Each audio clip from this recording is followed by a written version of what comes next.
काऊन रे? जेव्हा मी बाबूजीकर गेलो होतो का सोसायटी उचलायला हा. तर मला त्याने वापिसच पाठवला का? काऊन?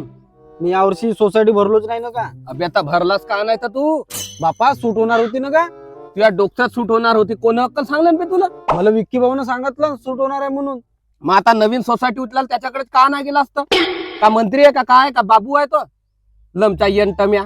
या सरकार कर पैसा तरी आहे का बे? एवढं लाडकी बहिणीच्या पीएम किसानचे पैसे देऊन राहिला आणि ते झोला झेंडे आहेत. बाया 1,500 वरून 500 आले आता.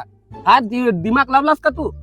अरे कोण्या वेळेस म्हणजे सोसायटी सूट होईल किंवा का होईल हा आपल्याला थोडासा दिमाग लावा लागते. तेव्हा मग आपल्याला भरणे नाही भरणे करावं लागते. आता माहोल एवढा खराब आहे तू जाऊन त्याची वाट पाहून राहिला. लमचा दिमाग आलं कमी. अबे ते बाबूजी होतं हजारे बाबूजी त्याला विचारायला पाहिजे. सोसायटीचे अध्यक्ष होतं कालकर साहेब त्याला विचारायला पाहिजे होता का मी भरू का नको भरू जी म्हणून. हो जाऊन का? त्याची ऐकलास मलकाधरीच्या माणसाची.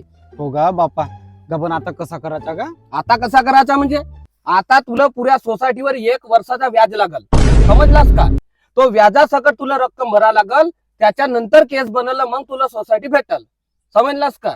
आता तू पैसे जमाव आणि मला सांग मग मी बाबूजीकडे येतो हजारे बाबूजीकडे. ठीक आहे ना. केस बनवून टाकू. हो जाऊ जाऊ. काय जाऊ जाऊ जाऊ जाऊ करतात नाही तर एवढा मोठा पोरगा लोकांची ऐकते. जा कसकशी कास्तकारी करतील बे.